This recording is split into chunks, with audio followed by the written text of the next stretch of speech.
নমস্কার বন্ধুরা, আমি রিয়া। আমার চ্যানেলে তোমাদের সবাইকে অনেক স্বাগত। আজকের ভিডিও সেটা মা সরস্বতীর পুজো। সামনে যেহেতু মা সরস্বতীর পুজো আসতে চলেছে, আর ওই দিন আমরা বাড়িতে ছোট বাচ্চারা কিভাবে মায়ের পুজো করবে সামান্য কিছু জিনিস দিয়ে, কোনো রকম পুরোহিত ছাড়া, কোনো ফর্দের জিনিসপত্র ছাড়া, মানে বাড়িতে ঠাকুর থাকলে হয়তো বড় করে অনেকে আমরা করতে পারি না, ছোট বাচ্চারা কিভাবে করবে তারই উপরে একটা ছোট্ট ভিডিও। আশা করি ভিডিওটা তোমাদের ভালো লাগবে। তো এখানে দেখো মায়ের জন্য একটা মালা গেঁথে নিচ্ছি। মায়ের হলুদ এবং সাদা খুব পছন্দ, তো যার জন্য এখানে দেখো হলুদ রঙের একটা গাঁদা ফুলের মালা গেঁথে নিচ্ছি।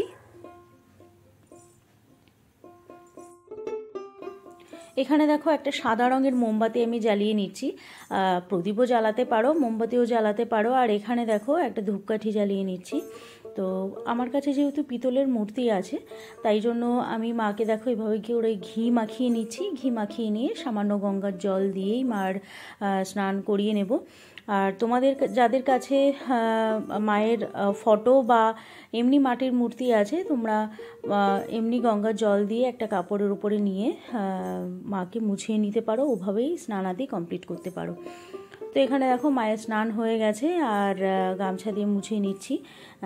এটা ঠাকুরেরই গামছা। আর তারপর দেখো বস্ত্র পরিয়ে নিচ্ছি। তোমাদের ছবি থাকলে ছবিতে তোমরা চুনরিও দিতে পারো।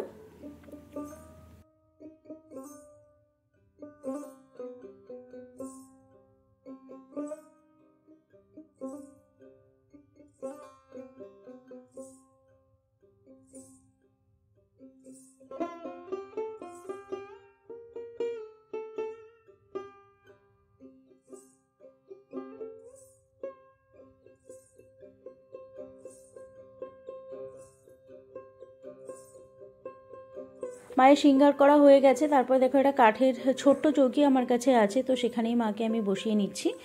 আর বীণাটা দিয়ে দিলাম মায়ের হাতে। থালাটা একটু গুছিয়ে নিচ্ছি ফুলের। এই হলুদ মালাটা নিয়েছি, একটু ফুল নিয়েছি, চন্দন নিয়েছি, একটু বেলপাতা, এই দিয়েই মায়ের পুজো হয়ে যাবে।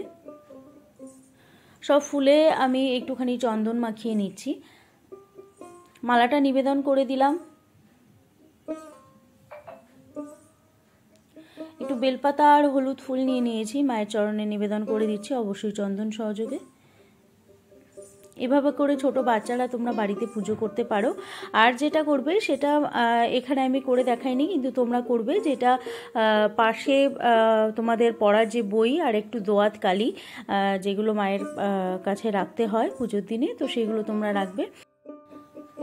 একটা লাড্ডু আমি মাকে ভোগ হিসেবে নিবেদন করছি। তোমরা পুজোর দিনে অবশ্যই সাদা মিষ্টি বা হলুদ যে কোনো মিষ্টি, একটু বাতাসা, এগুলো মাকে দেবে। আর একটুখানি মোমবাতি ধূপকাঠি দেখিয়ে মায়ের পুজো তোমরা কমপ্লিট করতে পারো। যেভাবে আমি দেখালাম এভাবেই তোমরা করতে পারো। যারা পুরোহিত দিয়ে পুজো করতে চাও না বা খুব সিম্পলভাবে মায়ের পুজো করতে চাও, তাদের জন্য এই ভিডিওটা। আশা করি আজকের ভিডিও তোমাদের ভালো লেগেছে। যদি ভালো লেগে থাকে অবশ্যই লাইক, শেয়ার এবং সাবস্ক্রাইব করে দিও। আর পাশে থাকা বেল আইকনটা অবশ্যই ক্লিক করে দিও। আর পুরোহিত ছাড়া বাড়িতে সমস্ত নিয়মবিধি মেনে কিভাবে পুজো করতে হয় তারও ভিডিও আমার চ্যানেলে অলরেডি আমি আপলোড করে রেখেছি। তোমরা চাইলে দেখে নিতে পারো, ডেসক্রিপশনে আমি লিঙ্ক দিয়ে দেবো।